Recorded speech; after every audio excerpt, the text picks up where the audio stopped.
Good morning and welcome back, Lakewood Ranch High School. It's the beginning of our 2020-2021 school year.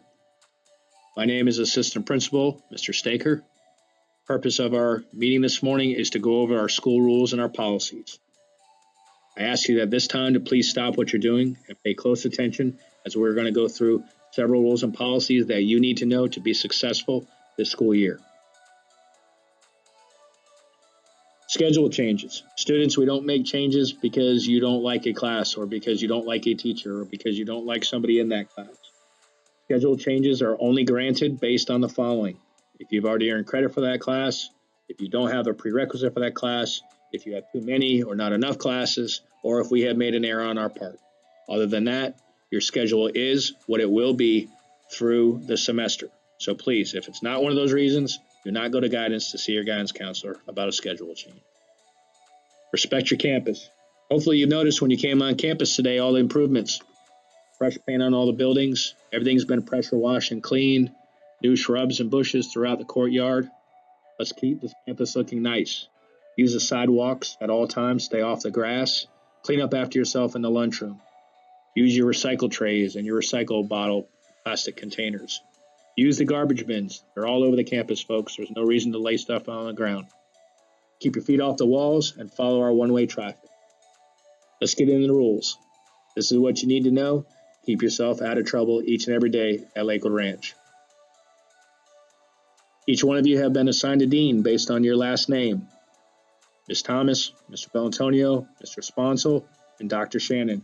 If you're not familiar with your dean, they're out in the courtyard at every bell exchange, or make an appointment to go to the discipline office and see your dean for any questions or concerns that you have, or to report anything that you think we should know about. We are not a cell phone or electronic friendly campus. That means that cell phones, earbuds, iPads, or any other electronic device are not allowed at school except during a few designated times. Students, you're only allowed to use your electronics before school, or before 7:30, after school, after 2:25. If your teacher permits it, you can use it during that class only if the teacher permits, and during your lunch only. Those are the only times that you're allowed to use your electronic devices.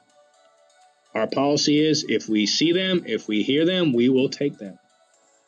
It doesn't matter if you're not using them at that moment. If you're in the middle of a bell exchange and you've got your earbuds in your ear, or they're hanging out of your shirt, or you've got your cell phone in your hand, we're going to assume you're using that device and we're going to ask you for it, and you will turn it into the discipline office. Failure to turn it into the discipline office will result in a much larger consequence. So for your own good, keep your cell phones, your earbuds, and all other electronics away at all times during the school day, except during your lunch period. IDs. IDs are required by the school district of Manatee County. This year, you're all going to receive new IDs. They look a little different than the ones we've used in the past. On the front, it's going to have your picture. It's going to have the Lakewood Ranch logo. It's going to have your name, your grade. And on the back, it's going to have your grade number. And it's going to have a color, a sticker. That sticker is going to match whatever grade you're in. And I'll get into that purpose in a moment. But each one of you will be given an ID. If you haven't gotten it in your homeroom period, you will get it this week. Breakfast zones. This is where the color on your ID comes into place. This year, we're going to do things a little different.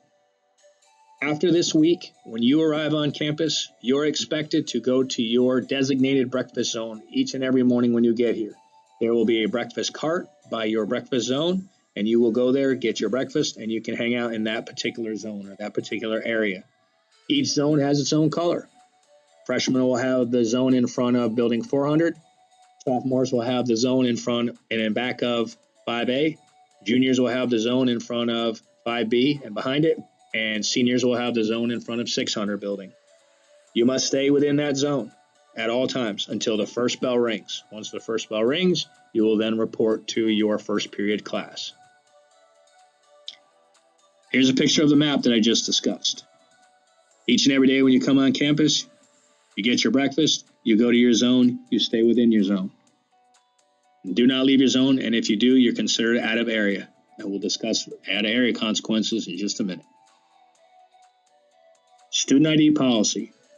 As I mentioned, it is a requirement of the school district of Manatee County that each student wear an ID all day, every day when they're at school. When you arrive at school, you must have your ID on.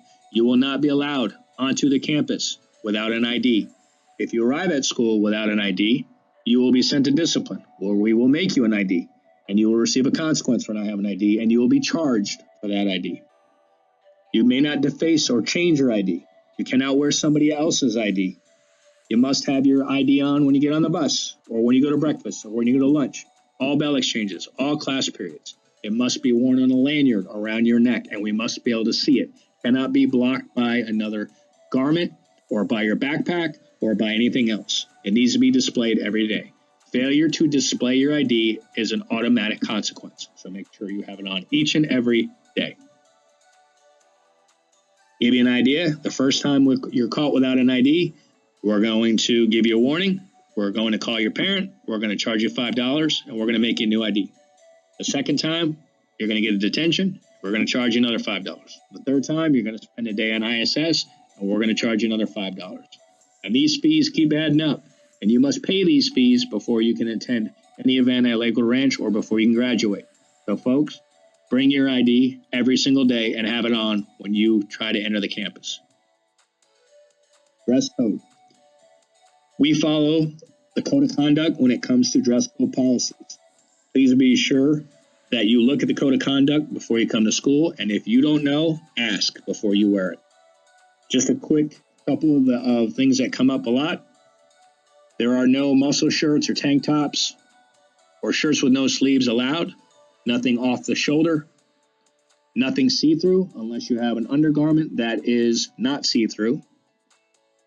No yoga pants or stretch pants or anything form-fitting unless you have an overshirt that comes down to your fingertips. Shorts, skirts, and dresses must also be to your fingertips. Students may not show your midriff. All your pants have to be pulled up, tightly fastened. And there are no holes or frays that are going to be allowed that are above fingertip level. No hats or sunglasses. No hoodies may be worn on campus. Masks will be worn by all students and staff at all times on school campuses. This is a requirement not only by the school district, but by the county and by the state. You must wear a mask all day when you're at school. The mask must be school appropriate. It has to match our dress code. Nothing inappropriate on your mask. If you arrive at school without a mask, we will contact your parent, and we will attempt to give you a mask the first time, but that's only while supplies last. We don't have an unlimited amount of masks. You're going to be given masks the first day of school from your teacher, so make sure that you keep those masks and wear it when you arrive to school. After the first time, your parent's going to be notified, and they're going to be required to bring your mask or you're going to be sent home. So make sure that you have a mask. You will not be permitted to enter the campus without a mask. You will have to wait for a parent outside the school if you don't have a mask. In an effort to socially distance this year, students, we've had to change our traffic flow a little bit. Students are going to move in a one-way fashion throughout the school. This includes our courtyard, all hallways, and all stairways. This ensures that we're keeping a good social distance from one another. This is a general map that you should have from your first period teacher, from your homeroom teacher. This map shows the traffic flow. At dismissal from class, your teacher will help you exit the correct way from your hallway or from your classroom. Then we will help you in the courtyard find the one-way path to your next class. Please follow all signs and ensure that you are following the correct traffic flow each and every day to keep us socially distant. During the bell exchanges, you're expected to go directly to your next period when you're dismissed from your prior class. You are not permitted to stop and hang out in the courtyard. You're not allowed to sit on the benches and wait for your friend. You must go directly to your next class. You may use the restroom, however, you are not allowed to gather in the restroom. So if all the facilities are being used, you need to report to your next class, and you will receive a bathroom pass once class begins to use the facilities as needed. Lunch periods are going to look a little different this year, too. We're going to have designated eating zones because we're going to have 4 lunches, and these lunches are going to be about 15 minutes apart. A lunch will report to their class before going to the cafeteria or the designated area. You will go to class, you will have your attendance taken, drop off your belongings, and then you will report to lunch. Failure to report to class before a lunch is considered skipping. So if you have a lunch, report to your classroom before you go to lunch and wait for your teacher to dismiss you. The only exception is D lunch. D lunch, you will bring your belongings with you because once lunch has ended, you're going to go to your 5th period class. We have 3 zones that are available. You're going to be able to eat in the cafeteria. There's going to be a section for A lunch, B lunch, C lunch, D lunch students in the cafeteria. There'll be same for the outside cafe area, and that portion of the courtyard will be designated to each lunch. So you'll have 3 different places to choose from to eat your lunch. There will be carts available, lunch carts available at each destination, so you don't have to go into the cafeteria to get your lunch. You can go to the lines that are shorter outside each location. This is a general map of how the lunches are going to work. Inside the cafeteria, you're going to have A and C lunch on this side, B and D lunch on this side. In the cafe area outside, A and C lunch are going to be over on this side, and B and D over here. A and C lunch can sit in the courtyard in this section in front of 5B, and B and D lunch can sit in this section right here in front of 5A. There will be administrators and teachers out in the courtyard to help direct you to what destination is appropriate for whatever lunch you have. Tardy policy. You have 5 minutes to move from class to class. That's plenty of time for you to leave one class and find your way to the next one and stop and use the restroom if needed. If you are late to any of your periods, 2, 3, 4, 5, 6, or 7, you must report to a dean who will be out in the courtyard where you're going to receive a detention, an admit slip to go to the next class. Each and every tardy is a detention. You will be assigned a detention either on a Tuesday or Thursday. Detentions are from 2:30 to 3:30 in the auditorium. So please be sure that you're on time to class. If you arrive late to school in the morning, first period only, and you're within 10 minutes, you will receive 2 free tardies per quarter. That's 8 per school year. You must report to the attendance office in order to receive your warning. You must report there anyway when you are arriving to school to sign in. You must sign in if you are tardy to school or if you come in late for a doctor's appointment or for any other reason. You must provide proper documentation when you arrive to school. So if you're at a doctor's appointment or you had a school-related function, you must provide that documentation to Ms. Walker in the attendance office. After you've used your 2 free late passes, you will be given a detention if you're late for first period. You must have a parent note. A note is not considered appropriate documentation unless it's one of the following: a medical note, a religious instructional holiday, a court-related incident, or a school board approved activity. Other than that, a tardy is considered unexcused. So these are the only 4 documents that your parents can provide that will count as an excused once you've used up your 2 free tardies.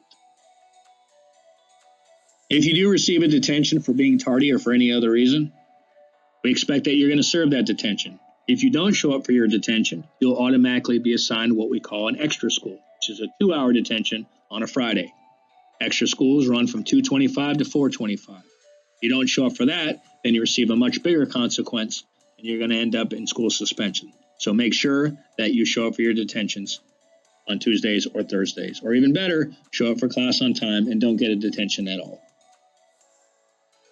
Out of area. Out of area means that you're in an area you're not supposed to be. So if you go on a restroom pass and we find you in the media center, you're out of area. If you ask to go to the clinic and we find you in the restroom, you're out of area. If you have to go to guidance and we find you hanging around the courtyard, you are out of area. If you're supposed to be in zone blue and you're in zone green, you're out of area. So please stay in your designated areas or go to the location that you've requested to go to. If you failure to do that, you will receive a consequence as a result. Bathroom passes are going to be given out in classroom. We're not going to be using the clipboards anymore. You must use the restroom that is closest to your classroom. So if you're in downstairs 5A, use that restroom. If you're in upstairs 5A, you use the upstairs restroom. If you're found using another facility that's distant from your building, you're going to receive an out of area, which is a consequence. So use a facility closest to your restroom. If for any reason that you have to leave school during the school day, you must provide attendance note prior to leaving that day. So at 7:15 in the morning, you need to bring a note to the attendance office and let Ms. Walker know that you will be leaving. She will write you a pass that will permit you to leave class at whatever time you need to go. But failure to provide Ms. Walker that note is a failure to get your excuse pass. You must sign out when you leave each and every day. It doesn't matter whether you're leaving because of a doctor's appointment or you have OJT or you don't have a 7th period class. You must sign out when you leave campus. Failure to sign out is an automatic consequence. So please sign out in the attendance office. Items are not allowed to be delivered to the school. So make sure that when you leave your house in the morning, you're coming to school, that you have everything that you need to be successful that day. Your parents will not be allowed to drop off a lunch or your homework or your textbooks or anything else. So make sure you have what you need to be successful when you leave your home. We have a lot of activities and sports on this campus. It is a privilege to participate in sports at Lakewood Ranch High School and our activities. Students that are problematic or fall below a 2.0 GPA will not be permitted to participate in these activities and sports. So make sure you keep your grade point average up, because if it falls below a 2.0, you will not be allowed to play any sports until your GPA has gotten above a 2.0 again. And that is done on a semester basis. Some of you may know him already. This is our school resource officer, Deputy Harris. He is here to help us and to keep us safe. He's out in the courtyard on every bell exchange. His office is located in the discipline office. If you have an issue or you need assistance, please stop by and see him. Parking. Students have to have a valid parking permit to park on Lakewood Ranch High School campus.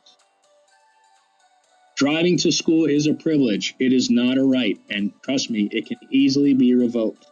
We do not have enough parking passes for every student that wants to drive to school. So parking is very limited at Lakewood Ranch High School, and there are a lot of rules that go with it. Remember, it is a privilege to park here. It's not a right. You must be a junior or senior to receive a parking pass. Underclassmen, freshmen, and sophomores are not permitted for any reason to park in Lakewood Ranch parking lots. You must be at least 16 years old, and you must already have your valid driver's license before you can apply for a parking pass. Parking spots are assigned. Each spot has a number, and they are sold on a first-come, first-served basis. If you park illegally, or if you're in somebody else's spot, you will receive a ticket. You will be expected to pay that ticket. If you continue to park in other people's spots or park illegally without a parking pass, your vehicle will be booted and it may be towed at your expense. So if you don't have a parking pass, do not drive to school. Reckless driving will result in an automatic loss of privilege. So make sure you're following all rules of the road. And when you drive to school, understand that your school is subject to search and seizure policy. There are a lot of other reasons that you can lose your parking privileges, such as excessive tardies. If you can't make it to school on time and you drive to school, perhaps you need to ride the bus to ensure that you're here on time. If you're getting a lot of tardies, you're probably going to lose your parking pass. Again, I mentioned driving recklessly. If you're skipping or you're leaving campus without permission, if you're not following the rules, any of these things can automatically revoke your parking privileges. Please see the Lakewood Ranch High School Student Handbook for a complete list of infractions. Folks, remember that when you come to school, anything that you bring with you or any vehicle that you arrive in is automatically subject to our policy. All we need is reasonable belief or have a suspicion that you might have something or some type of contraband that you're not supposed to have, and we do have permission to search our vehicle, to search your purse, to search your backpack, to search your person, whatever it is. From time to time, we use trained screening dogs from law enforcement, and they come on campus. They help us keep this campus safe, and they do random drug and weapon searches. We have different levels of consequences, starting as small as a warning or a counseling, and as large as a suspension. And ultimately, if you get in enough trouble, you can be removed to a permanent alternative setting where you will finish out your days at a different school. I must warn you, if you do end up suspended from school, you could end up in much more trouble than just a suspension. If you receive a level 4 and a 10-day out of school suspension, you will be suspended from all extracurriculars for a minimum of 180 days, which is basically a school year. So you will not be permitted to participate in any athletics or extracurriculars for 180 days from the day that you've committed the offense. So please, stay out of trouble. We're going to continue with our monthly fire drills, our lockdown drills, and so on. The expectation is that you take these drills seriously. They are in place for your safety, and the more we practice them, the better we get at them. So please take them safe and seriously. Failure to be appropriate and act in a school-like manner will result in automatic consequences. And you know our run, hide, fight motto? In case of an active intruder, we run away from danger. We try to get as far away as we possibly can. When we can't run, we hide. Try to find a place under a desk, in a closet, away from any windows or any visible locations. And when you can't run and you can't hide, then you must fight. That is all for today. I hope you all have a great 2020-2021 school year. If you have any questions, please refer to your code of conduct. It's on the website. Have a great day.